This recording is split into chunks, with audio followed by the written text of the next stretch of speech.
Hello, Namaste. Today we shall study the heating effect of current. You have already observed that when the current passes through an electric heater or through an electric lamp, heat is produced. The current or the electrical energy changes into the thermal energy or the heat energy.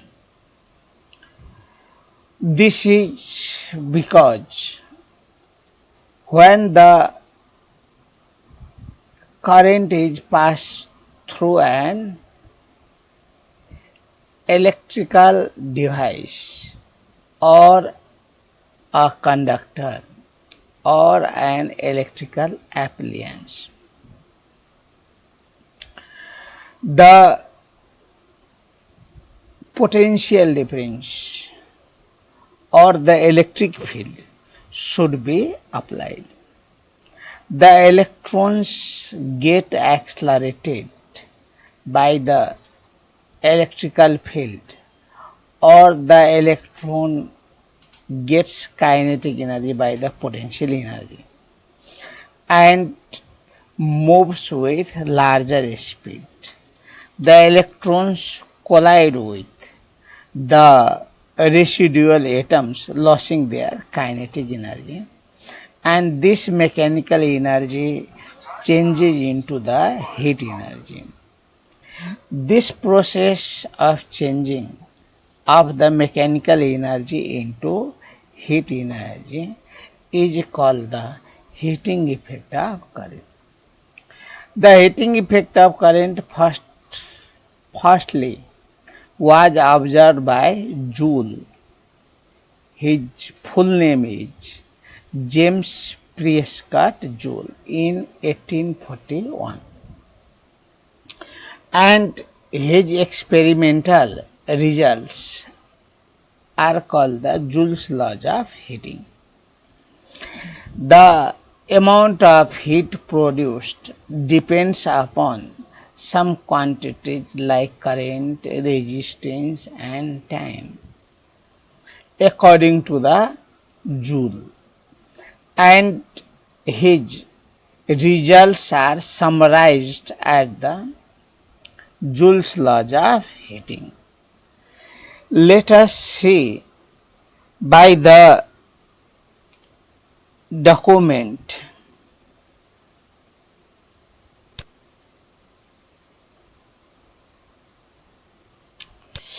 Here is the topic: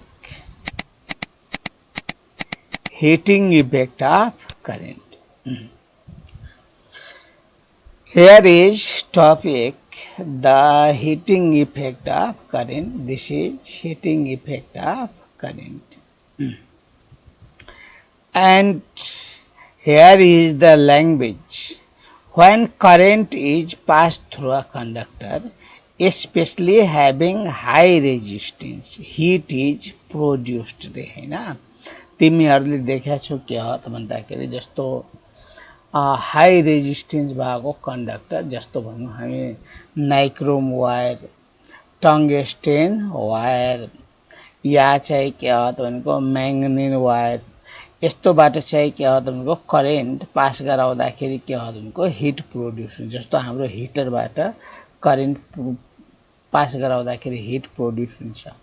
त्यसैगरी चाहिँ के भने हामीले चाहिँ के भने हाम्रो electric lamp, टङ्गस्टेन ल्याम्पबाट current pass गराउँदाखेरि के हो त भनेको त्यो तातो भएर जान्छ त भनेको. त्यो के भएको त भनेको, किन त्यस्तो त भनेको भने यहाँ चाहिँ के हो त भन्दाखेरि मैले सेकेन्ड लाइनमा लेखेको छु, to pass the current through a conductor potential difference and electric field are applied across the conductor भने हैन. यो चाहिँ के हो त भन्दाखेरि तिमीहरूले जस्तो चाहिँ के हो त भनेको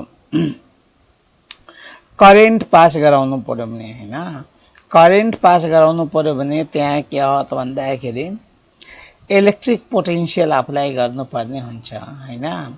त्यहाँ चाहिँ के हो त भनेको इलेक्ट्रिक फिल्ड के हो त भनेको अप्लाई गर्नुपर्ने हुन्छ र त्यही के हो त भनेको इलेक्ट्रिक फिल्ड बाट इलेक्ट्रोन्स के हुन्छ त भनेको एक्सलरेट हुन्छ। यहाँ हेर के भन्छ भने द इलेक्ट्रोन्स यहाँ छ the electrons are accelerated by the electric field रे हैन। इलेक्ट्रोन्स के हो त भनेको इलेक्ट्रिक फिल्डबाट एक्सलरेट भयो। अनि के भन्छ भने द एक्सलरेटेड इलेक्ट्रोन्स यहाँ मेरो चाहिँ कर्सर जहाँ छ स्पॉटलाइट हेरौँ।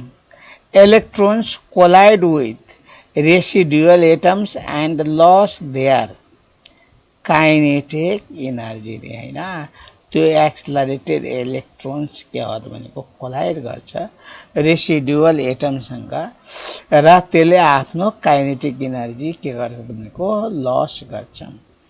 This loss of kinetic energy changes into heat energy. Kinetic energy भने मेकानिकल एनर्जी हो। मेकानिकल एनर्जी नै के हो त भनेको हिट एनर्जीमा चेन्ज हो। यो चाहिँ के हो त भनेको principle of conservation of energy principle of conservation of एनर्जीलाई फलो गर्छ। प्रिन्सिपल अफ कन्जर्भेसन अफ एनर्जीले के भन्छ भने कि energy can neither be created nor be destroyed but can be changed from one form to other. Energy न त create गर्न सकिन्छ न त डिस्ट्रोय गर्न सकिन्छ, खाली त्यसलाई के हो त भनेको एक फर्मबाट अर्को फर्ममा चेन्ज गर्न सकिन्छ। यहाँ के हो त भन्दाखेरि हाम्रो चाहिँ के हो त इलेक्ट्रोनहरुको काइनेटिक एनर्जी लस भएर गयो। मैले चाहिँ किन लेखेको छु स्पॉटलाइट हेर कर्सर हेर के हो त भन्दाखेरि यो काइनेटिक एनर्जी लस भयो। कसको लस भयो त भनेको इलेक्ट्रोन्सको। अब इलेक्ट्रोन्सको काइनेटिक एनर्जी लस त कम्प्लिटली भएर जान्न। यो कतै न कतै त के हो त भनेको कन्भर्सनको रुललाई या प्रिन्सिपल अफ कन्जर्भेसन अफ एनर्जीलाई फलो गर्छ भने चाहिँ के हो त भनेको यो काइनेटिक एनर्जी गयो कहाँ त भनेको यही kinetic energy this loss in kinetic energy changes into heat energy रे। यो चाहिँ के हो त काइनेटिक एनर्जी हिट एनर्जीमा चेन्ज भयो। मेकानिकल एनर्जी के हो त भनेको हिट एनर्जीमा चेन्ज भयो।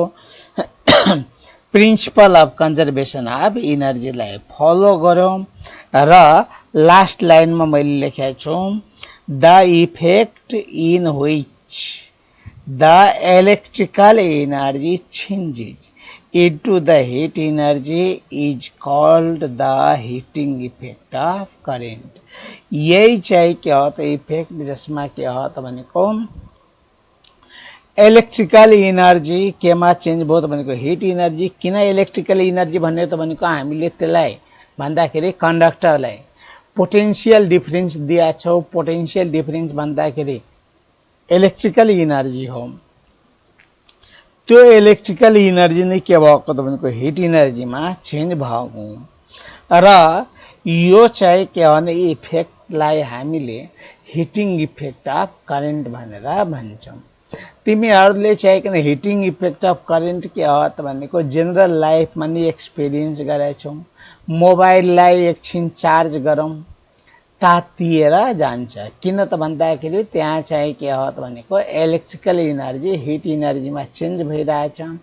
चार्जिङ गर्ने बेलामा के हो त भनेको इलेक्ट्रिकल एनर्जीले त्यसलाई चाहिँ के गर्यो त भन्दाखेरि चार्ज गर्यो र त्यहाँ के हो त हिट प्रोड्युस भयो। ब्याट्रीलाई चार्ज गर्दाखेरि इलेक्ट्रिकल एनर्जीले वर्क गर्छ। त्यही वर्क या मेकानिकल एनर्जी केमा चेन्ज हुन्छ त हिट एनर्जीमा चेन्ज हुन्छ। तिमीहरूले अरु एक्जाम्पल देखाएको छौ जस्तो चाहिँ के हो त भनेको फ्यान एकछिन चलाओ त्यो के हो त भनेको तातिएर जान्छ। इलेक्ट्रिकल एनर्जीले मेकानिकल वर्क गर्छ। त्यो मेकानिकल वर्क के हो त हिट एनर्जीमा चेन्ज गर्छ। भने चाहिँ के हो त भन्दाखेरि जस्तो इलेक्ट्रिकल बल्बबाट के गर त भन्दाखेरि करेन्ट पास गर त्यहाँ के हो त भनेको इलेक्ट्रिकल इनर्जी हिट इनर्जीमा चेन्ज भएर जान्छ। त्यसै गरी चाहिकन हिटरबाट हिटरमा हामी करेन्ट पास गराउँ, हिटरको चाहिँ के हो त भनेको कोइल तातिएर जान्छ त भनेको हैन।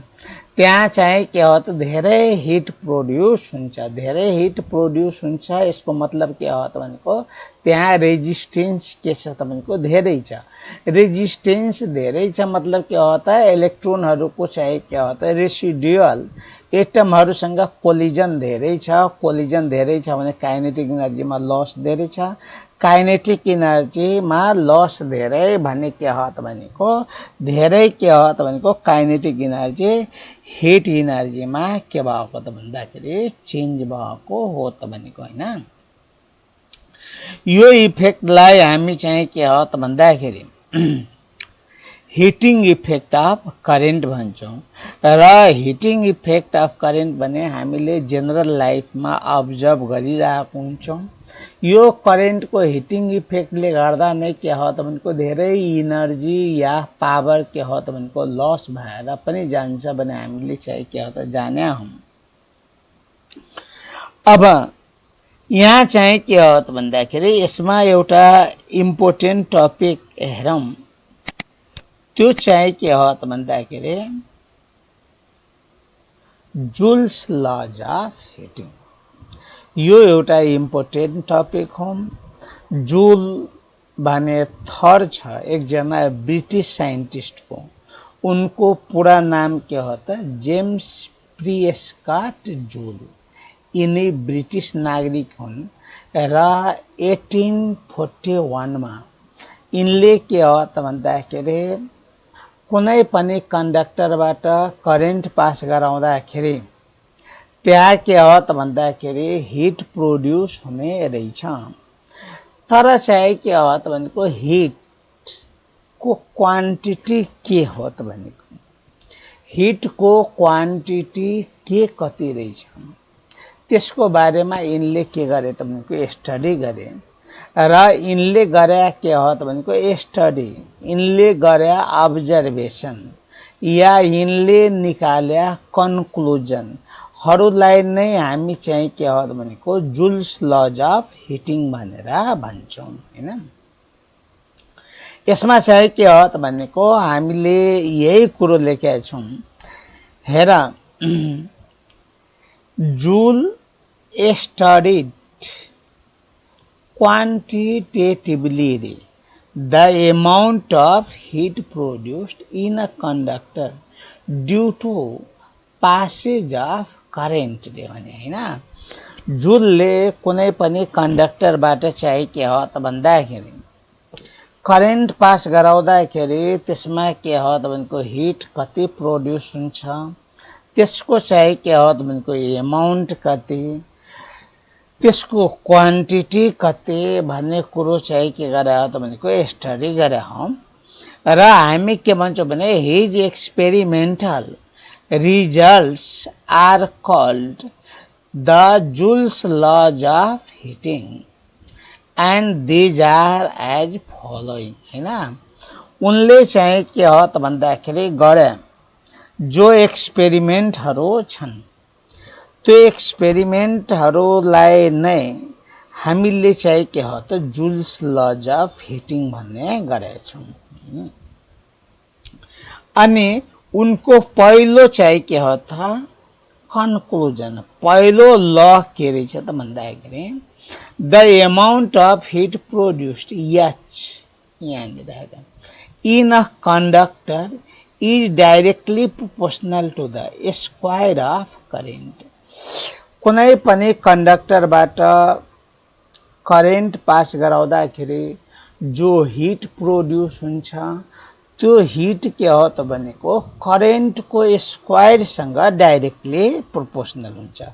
भन्दाखेरि करेन्ट 2 टाइम्स इन्क्रिज भयो भने हिट के हो त भनेको 4 टाइम्स इन्क्रिज हुने हो। करेन्ट 3 टाइम्स इन्क्रिज भयो भने हिट के हो त भन्दाखेरि 9 टाइम्स इन्क्रिज हुने हो। करेन्ट 4 टाइम्स इन्क्रिज भयो भने हिट के हो त भनेको 16 टाइम्स के हो त इन्क्रिज हुने हो भने करेन्ट को स्क्वायर सँग के हो त भनेको हिट प्रोपोर्सनल हुन्छ। यहाँ मैले देखाएको छु H is proportional to I square current को स्क्वायर भने H के हो त भनेको करेन्ट को स्क्वायर सँग प्रोपोर्सनल हुन्छ। जो करेन्ट हामीले के हो त भनेको त्यो कन्डक्टरमा पास गराउँछौं त्यसको स्क्वायर सँग के हो त भन्दाखेरि डाइरेक्टली प्रोपोर्सनल हुन्छ त भने के हो त भनेको अमाउन्ट अफ हिट त भनेको। त्यसैगरी दोस्रो चाहिँ कन्क्लुजन के रहेछ त भनेको हैन। सेकेन्ड कन्क्लुजन भने हामी चाहिँ के हो त भनेको देख्न पाइरहेछौं। यहाँ छ सेकेन्ड कन्क्लुजन। सेकेन्ड कन्क्लुजनमा के छ भने the amount of heat produced H is directly proportional to the resistance of conductor भने अमाउन्ट अफ हिट के हो त भनेको रेजिस्टेन्स सँग डाइरेक्टली प्रोपोर्सनल हुन्छ। जति धेरै रेजिस्टेन्स उति धेरै के हो त भनेको हिट त भनेको। थर्ड कन्क्लुजन के छ भने the amount of heat produced H is directly proportional to the time for which current passes through the conductor रे भने हैन। भने अमाउन्ट अफ हिट भने चाहिँ के हो त भनेको टाइम सँग प्रोपोर्सनल हुन्छ भन्दाखेरि जति लामो समयसम्मको लागि चाहिँ के हो भन्दाखेरि हामीले करेन्ट पास गरायौं उति धेरै के हो त भनेको हिट प्रोड्युस हुन्छ उति बढी के हुने हो त भनेको हिट प्रोड्युस हुने हो। अब तीनटालाई कम्बाइन गरौँ त H के हो त भनेको प्रोपोर्सनल छ I स्क्वायर सँग R सँग र T सँग सँगै कम्बाइन गर्दाखेरि के हो त भन्दाखेरि सँगै कम्बाइन गर्दाखेरि H के हो त भनेको I स्क्वायर RT सँग के हो त भन्दाखेरि डाइरेक्टली प्रोपोर्सनल भयो त भनेको। यहाँ चाहिँ के हो त भनेको प्रोपोर्सनालिटी हामीले हटाउनु पर्ने हुन्छ। अब प्रोपोर्सनालिटी हटाउनको लागि एउटा चाहिँ के हो त भन्दाखेरि कन्स्ट्यान्ट हामीले चाहिँ के हो त भन्दाखेरि युज गर्नु पर्छ। भने यहाँ चाहिँ के हो त भनेको कन्स्ट्यान्ट के आयो त भनेको H is equal to I square RT upon J रे हैन। जे भने चाहिँ के हो त भनेको कन्स्ट्यान्ट हो जे भने के छ त भन्दाखेरि कन्स्ट्यान्ट छ हैन। जे भने चाहिँ के हो त भनेको कन्स्ट्यान्ट हो हैन र यो कन्स्ट्यान्ट के हो त भन्दाखेरि यहाँ तल आइरहेको छ त भनेको डिनोमिनेटरमा हैन। यो वास्तवमा के रहेछ त भनेको where J is the mechanical equivalent of heat. J भने चाहिँ के हो त भनेको हिट को के हो त भन्दाखेरि मेकानिकल इक्विभ्यालेन्ट हो र यो चाहिँ के हो त वास्तवमा एउटा कन्भर्सन फ्याक्टर हो रे हैन। कन्भर्सन फ्याक्टर हो यसले चाहिँ के गर्छ त भनेको जूल को एनर्जीलाई केमा चेन्ज गर्छ त भनेको क्यालोरीमा चेन्ज गर्छ हैन।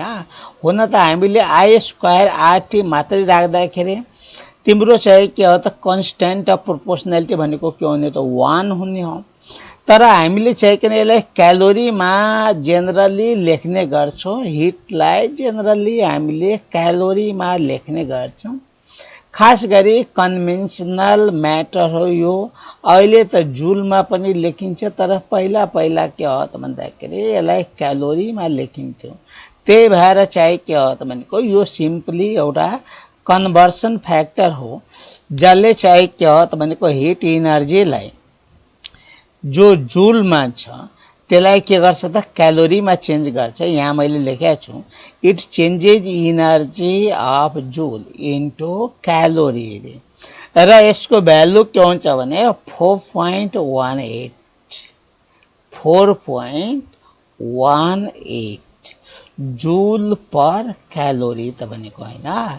यसको चाहिँ के हो त भन्दाखेरि भ्यालु भनेको चाहिँ के हो त भनेको 4.18 जुल पर क्यालोरी हुन्छ। या यसलाई चाहिँ के हो त भनेको सर्टमा हामीले के हो त भन्दाखेरि 4.2 जुल पर क्यालोरी पनि लेख्ने गर्छौं। 4.2 जुल पर क्यालोरी।